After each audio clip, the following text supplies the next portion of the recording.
putingnya itu dirangsang. Ya, jadi selain tadi kita melakukan assessment, observasi, ya, observasi kebersihan dan sebenarnya standar ya untuk fisiologis. Untuk kondisi patologis, kalau ternyata uterusnya ini ada kelemahan, maka salah satunya adalah dengan rangsang puting susu. Ya. Nah, kalau observasinya tadi ya kebersihan, kemudian menonjol tidak, areola, ya, areolanya menghitam atau tidak. Kemudian pastikan dia sudah keluar hasilnya atau belum. Ya, tadi perhatikan untuk ibu dengan kondisi patologis, ya, adalah salah satu stimulusnya adalah rangsang puting susu. Ya. Kemudian kita ke abdomen, ya. Abdomen, ya. Apa? Mau kamera apa? Ini.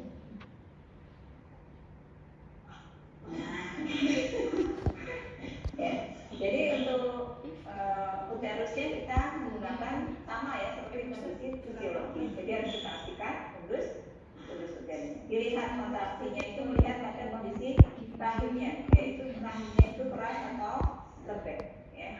Kalau ibu yang normal itu kan dia kondisinya yang kita seperti ibu hamil ya, dicari fundusnya. Kalau ini baru melahirkan hari pertama itu minimalnya adalah setinggi pusat. Tapi kalau dia di atas pusat berarti dia kontraksinya kurang baik. Ya. Minimalnya adalah sepusat, kemudian nanti setiap hari akan terjadi penurunan 1 cm. Nah ini kontraksinya sepertinya kurang baik, jadi tadi bisa digunakan untuk rangsang puting susunya. Ya. Dan nanti kita validasi dengan pengeluaran loket. Ya.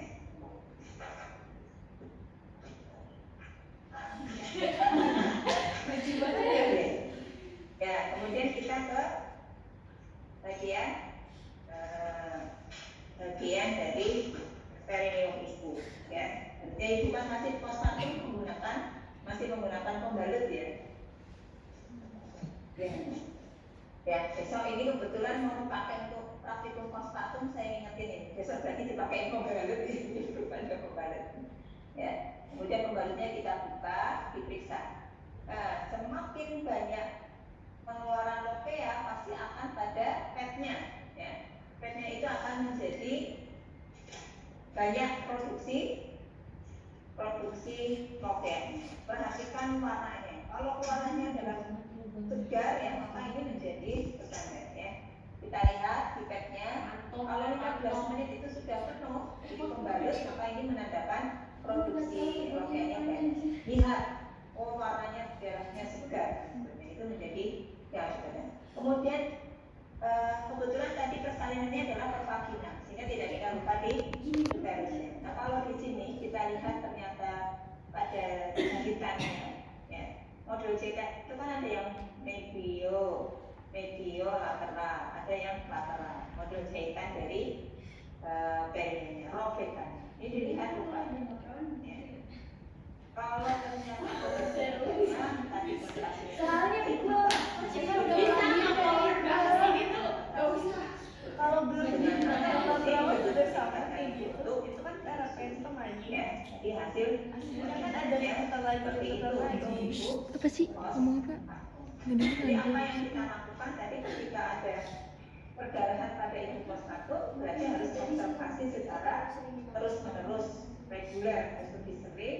Kemudian bisa dirangsang untuk putingnya, kemudian untuk massage terus apakah itu akan meningkatkan kontraksi rahim? Kalau pada saat intranatal iya, massage terus. Jadi pada saat intranatal permasalahan kontraksinya kurang baik pada saat intranatal kita massage ya. Tapi kalau setelah lahir adalah meningkatkan hormon oksitosin. Salah satunya adalah rangsang puting susu. Yaitu kalau ada perdarahan pada ibu postpartum. Ya. Nah kemudian kasus yang kedua itu kan ada kondisi pada infeksi postpartum. Sumber infeksi dari mana? Bisa dari mame, karena tadi misalnya bendungan ASI, ya.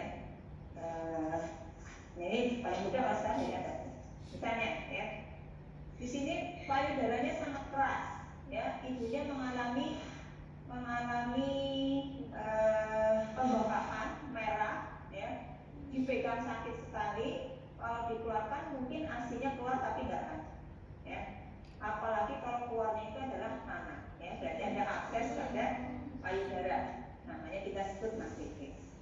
itu bisa menjadi sumber infeksi. Sumber infeksi yang lain adalah dari luka bila mana terjadi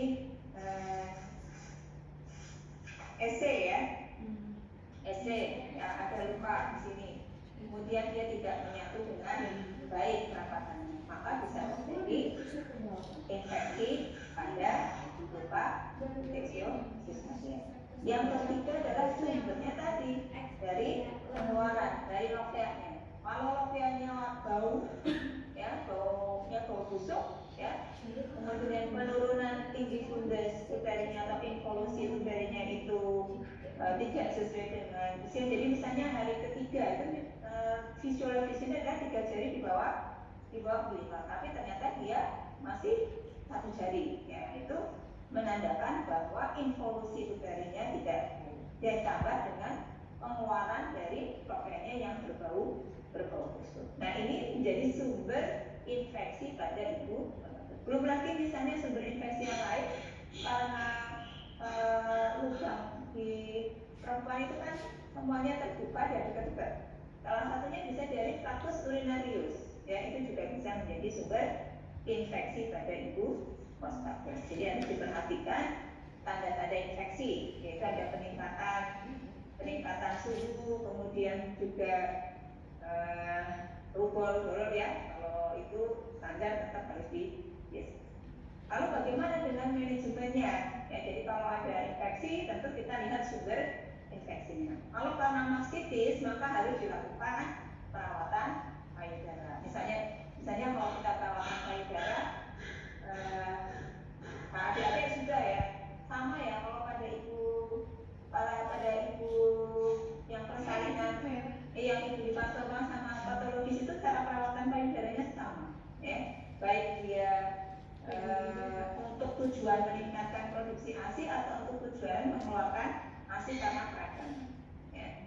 Jadi kalau ibunya mengalami mastitis, ya,